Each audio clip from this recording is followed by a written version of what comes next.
Hello दोस्तों, स्वागत है मेरे चैनल एजी कोचिंग सेंटर में। तो आज हम प्रश्नावली 1.2 प्रश्न दो ही प्रश्न में ये सारे प्रश्नावली को खत्म कर देंगे। ठीक है, मतलब यही दो प्रश्न करेंगे, इससे रिलेटेड जितना भी प्रश्न होगा वो ऐसे ही होगा, इसलिए दो ही प्रश्न में प्रश्नावली खत्म हो जाएगा। ठीक है, और ये बहुत इम्पोर्टेंट है क्योंकि ये यूपी बोर्ड में क्लास 10 में हमेशा आता है। कभी 2 नंबर का आता है, कभी 5 नंबर का।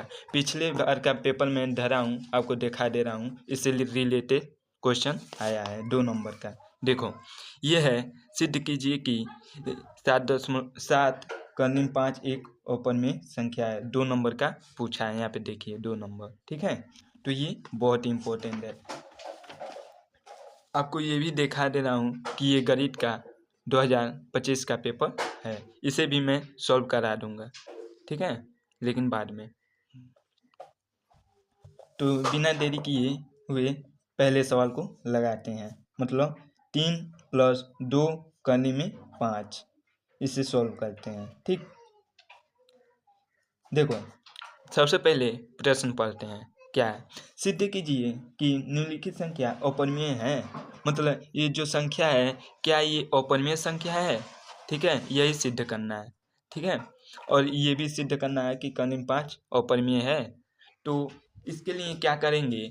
सबसे पहले इसे परिमेय संख्या मानेंगे और फिर लास्ट में कहेंगे कि ये परिमेय संख्या नहीं है। तो अतः अगर परिमेय संख्या नहीं है तो अपरिमेय बचा, तो अपरिमेय संख्या होगा। यही इसमें फंडा है।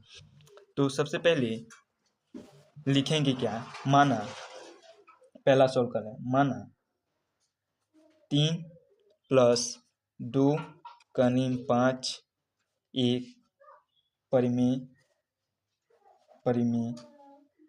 संख्या है। ठीक, संख्या है। अब देखो, परिमेय संख्या किसे कहते हैं? जिसे हम p/q के रूप में लिख सकते हैं और जहाँ q = नॉट जीरो हो। ठीक, तो इसलिए इसे 3 + 2 कर्निम 5 बराबर p/q के रूप में लिख सकते हैं, क्योंकि यहाँ पे जब परिमेय माने हैं तो यहाँ पे p/q के रूप में ही लिखेंगे। ठीक, और क्वेश्चन में एक चीज़ जरूर लिखना है, क्योंकि मतलब जहाँ P और Q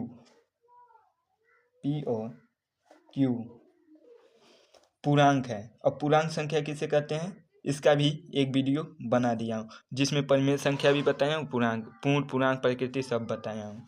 ठीक है, वो वीडियो जरूर देखना। ठीक है, पूर्णांक है मतलब इसमें माइनस का भी संख्या होगा और प्लस का भी संख्या होगा, साथ में जीरो भी होगा। ठीक, और तथा Q = नॉट जीरो है। ठीक, ये हो गया हमारा। ठीक, ये जो है पूर्णांक है। अब क्या करेंगे, ये जो है ना कर्निम 5, इसे एक साइड लिखेंगे, बाकी सब इधर पक्षांतर कर देंगे। तो इसके लिए क्या करेंगे? देखो, 3 प्लस है तो इधर जाएगा तो क्या हो जाएगा? माइनस। तो 2 कर्निम 5 बराबर, देखो p/q, इधर प्लस का है तो इधर क्या हो गया? माइनस का 3। ठीक, अब क्या करेंगे? पहले इसे सॉल्व कर लेते हैं, तब इसे पक्षांतर करेंगे। 2 कर्निम 5। अब देखो, यहाँ पे कॉमन लेंगे। अगर Q कॉमन ले लिया, मतलब इसे जोड़ना है तो हर को बराबर करना है। ठीक, तो हर बराबर किए तो Q आया। Q यहाँ पर है तो Q में एक ही बार में जाएगा, तो ऊपर 1 से गुणा करेंगे। ठीक, P, और नीचे यहाँ पे 1 है तो 1 का गुणा Q में करेंगे तो 1 ही आएगा, तो Q का ऊपर गुणा करेंगे तो क्या हो गया? 3Q। ठीक, अब क्या करेंगे? 2 यहाँ पर गुणा है तो इधर क्या हो गया? भाग हो जाएगा। ठीक, 2 तो कर्निम 5 बराबर p-3q, भाग होगा तो यहाँ पे क्या आएगा? 2q। ठीक, अब इतना हो गया। अब लिखेंगे क्या? अब देखो, लिखते क्या है, क्योंकि जो हम यहाँ पे माने वो पहले लिख देते हैं, क्योंकि p और q पूर्णांक है। यहाँ पे ऊपर ही हमने लिखा है इसे, तथा Q equal to not zero है। ठीक, ये हमने लिखा है। अब इतना हो गया। जब ये पूर्णांक है तो यहाँ पे कोई भी माइनस या प्लस या जीरो रहे तो कुछ भी यहाँ पे रखो तो क्या आएगा, एक परिमेय संख्या आएगा। लेकिन यहाँ पे करने में 5 एक अपरिमेय संख्या है, ये हम लोग जानते हैं, तो इसे भी लिख लेते हैं। क्योंकि P माइनस 3Q बटा 2Q एक अपरिमेय संख्या है।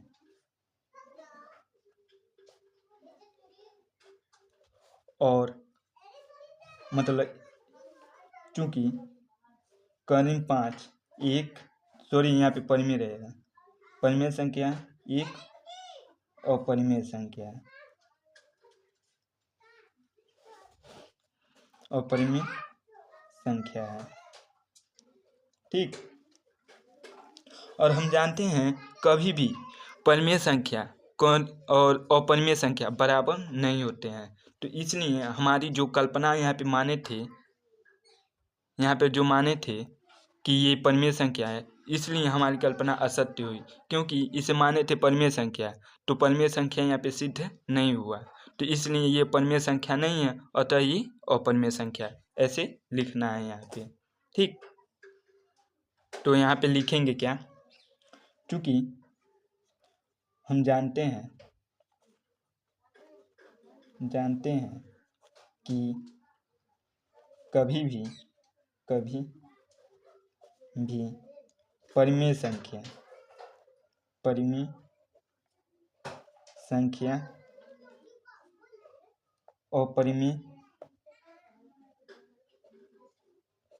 संख्या के बराबर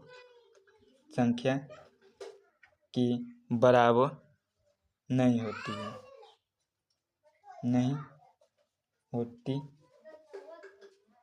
है। अतः हमारी कल्पना क्या हो गई, असत्य हो गई। अतः हमारी, यहाँ पे लिखेंगे, अतः हमारी कल्पना जो हमने माना था वो कल्पना असत्य होगी। कल्पना असत्य है। इसलिए क्या, 3 + 2 कर्ली में 5 जो प्रश्न में दिया है वही लिखेंगे। ठीक, यह 3 + 2 कर्ली में 5 अपरिमेय संख्या है, अपरिमेय संख्या है। ठीक, यही इतना लिखना है। इसमें थोड़ा सा दिमाग लगाना है और ये सवाल हो जाएगा। सिर्फ लिखने वाला है, सबसे ज़्यादा लगाने वाला नहीं है। ठीक, अब देखो, कोई भी ऐसा सवाल आए, मतलब यहाँ पे माइनस हो या प्लस हो या एक कंदी में 2 रहे, ऐसे ही 1/कंदी में 2 रहे, ऐसे ही सारे संख्या का होगा। मतलब पहले कंदी वाला इधर निकाल देना बाहर और बाकी सब यहीं पर लिख देना। ठीक, ऐसे ही लिख देना। कोई भी सवाल रहे इस प्रकार का तो हो जाएगा। लेकिन क्या, कर्ली में 5 है यहाँ पे दूसरा सवाल, तो ये दूसरे तरीके से होगा, थोड़ा सा इसमें परिवर्तन हो जाएगा। ठीक, जैसे कर्ली में 2 हो गया, कर्ली में 3 हो गया, ये सब अलग प्रकार से होगा, वो भी हम इसी वीडियो में समझेंगे। अब हमारा है दूसरा संख्या कर्ली में 5, इसे भी अपरिमेय संख्या सिद्ध करना है। तो अपरिमेय संख्या सिद्ध करने के लिए क्या करेंगे, सबसे पहले जो दिया है उसे परिमेय संख्या मानेंगे। ठीक, जिस प्रकार पिछले वीडियो मतलब पिछले क्वेश्चन में माना था। तो लिखेंगे क्या, क्योंकि नहीं माना कर्ली में 5 एक परिमेय संख्या है, परिमेय संख्या है। जब इसे परिमेय संख्या मान रहे हैं तो इसे P/Q के रूप में लिख सकते हैं। तो लिखेंगे क्या, क्योंकि कर्ली में 5 बराबर P/Q। ठीक, और क्वेश्चन में क्या लिखेंगे, जहाँ पहली बार जो ऊपर लिखे थे वही लिखेंगे, जहाँ P और Q एक पूर्णांक है जो पिछले क्वेश्चन में लिखे थे वही लिखेंगे, और Q equal to not zero है। ठीक, ये लिखे थे। अब इसमें थोड़ा सा ऐड करना है। ठीक, जहाँ न लिखेंगे जिनका एक के अतिरिक्त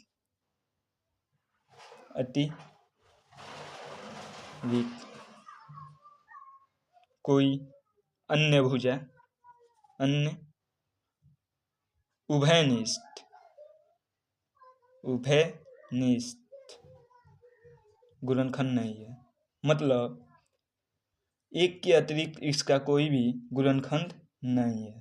ठीक, यहाँ पे कोई भी आएगा जो एक ही रहेगा। जब कर्ली में दो ऐसे आए तो ये इतना लिखना है। ठीक, अब कर्ली में 5 बराबर पी बटा क्यू मान लिए। अब दोनों पक्षों में स्क्वायर कर देते हैं। ठीक, लिखेंगे क्या, दोनों पक्षों में वर्ग करने पर अब दोनों पक्षों में इसमें वर्ग करें तो क्या हो गया, कर्ली 5 का स्क्वायर बराबर पी बटा क्यू का होल स्क्वायर। ठीक, ये हो गया। अब इसे थोड़ा सा और सॉल्व करते हैं तो क्या हो जाएगा, देखो जब कर्ली में स्क्वायर करेंगे तो स्क्वायर से कर्ली कट जाएगा तो बचेगा क्या, 5। ठीक, और पी का स्क्वायर करेंगे तो पी स्क्वायर, और क्यू का स्क्वायर करेंगे तो क्यू स्क्वायर। ठीक, अब हम पी को अलग करेंगे। ठीक, तो क्या हो गया, क्यू स्क्वायर इधर भाग है तो इधर जाएगा, क्या हो गया, तो गुणा हो गया 5 क्यू स्क्वायर बराबर पी स्क्वायर। ठीक, अब पी स्क्वायर को चाहे इधर लाओ चाहे उधर कर दो, हम पी स्क्वायर को इधर ला देते हैं और 5 क्यू स्क्वायर को इस पक्ष में ला देते हैं। इतना हमारे पास आ गया, इसे समीकरण 1 मान लो। अब लिखेंगे, देखो क्या लिखेंगे, चूंकि जो P है सिर्फ पी स्क्वायर नहीं लिखेंगे, P है वह P लिखो, P का मान 5 से विभाज्य है। क्यों विभाज्य है, देखो 5 को इधर गुणा है तो इधर ले जाएंगे क्या होगा, भाग होगा, तो इसलिए विभाज्य है। इसलिए अगर पी स्क्वायर कर दिए तब भी तो 5 से विभाज्य होगा, 5 से विभाज्य है। ठीक, इतना लिखेंगे। अब इसमें और क्या करेंगे, पुनः मानेंगे। ठीक, पुनः माना, जो ये P है, P बराबर 5R, कुछ भी मान सकते हैं, 5A 5R कुछ भी मान सकते हैं। P बराबर 5R हम मान लेते हैं। ठीक, और जितना कर्ली में यहाँ पे रहेगा, यानी कर्ली में 5 है तो 5R मानेंगे। अगर कर्ली में 2 रहता तो 2R मानते, मतलब 2A कुछ भी यहाँ पे चर राशि में मान लेते। ठीक, यहाँ पे 5 है तो इसलिए 5R माने हैं। ठीक, अब देखो P बराबर 5R माने हैं तो ये जो 5R माने हैं इसे समीकरण 1 में रख देते हैं। यानी जो समीकरण 1 है, P बराबर कितना है 5R, और स्क्वायर है तो स्क्वायर कर देंगे। ठीक, बराबर 5Q स्क्वायर। ठीक, इतना है। ठीक, अब इसे सॉल्व करते हैं। यहाँ पे लिख दो समीकरण 1 से। ठीक, समीकरण 1 में रखने पर P का मान रखने पर, ठीक,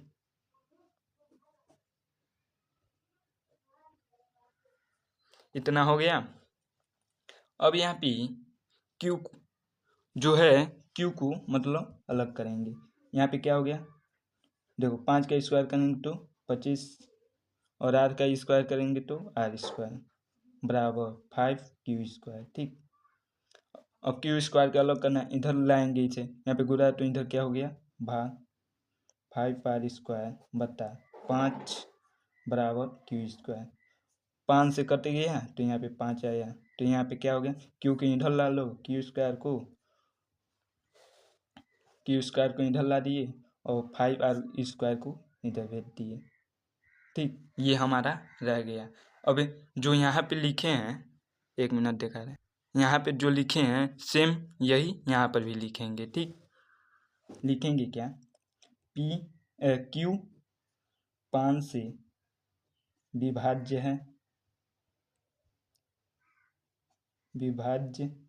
है, इसलिए क्यू स्क्वायर भी 5 से विभाज्य होगा। ठीक, विभाज्य होगा या है, कुछ भी लिख सकते। अब लिखेंगे क्या, क्योंकि अब ध्यान से देखना, क्योंकि P जो यहाँ पे है, P और जो यहाँ पे Q है, Q 5 से विभाज्य है। ठीक, यहाँ पे जो है वही लिख रहे हैं, से विभाज्य है, विभाज्य है। ठीक, जो कि P और Q का उभयनिष्ठ गुणनखंड है,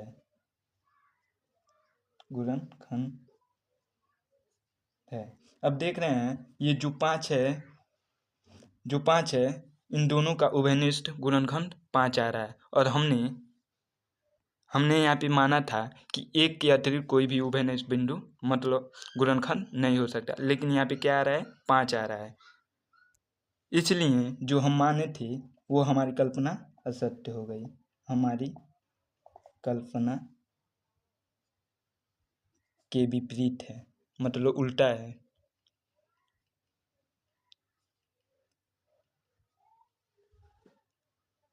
अतः हमारी जो माने थे कल्पना असत्य